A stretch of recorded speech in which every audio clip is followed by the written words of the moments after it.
Uno Defense Add-on Pack, How to Play. The rules are the same as regular Uno, except for these changes. For a refresher of those rules, check out this video. Add the 16 defense cards to your classic Uno game.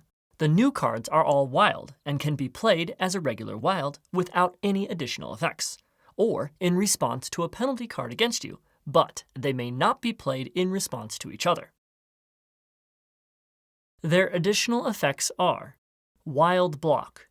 If someone plays a draw or skip card on you, play this card to negate that penalty. Wild Block and Rebound. If someone plays a draw 2 or wild draw 4 on you, bounce it back to them so they draw the cards plus one additional card instead. This does not change the direction of play. Wild Block and Deflect.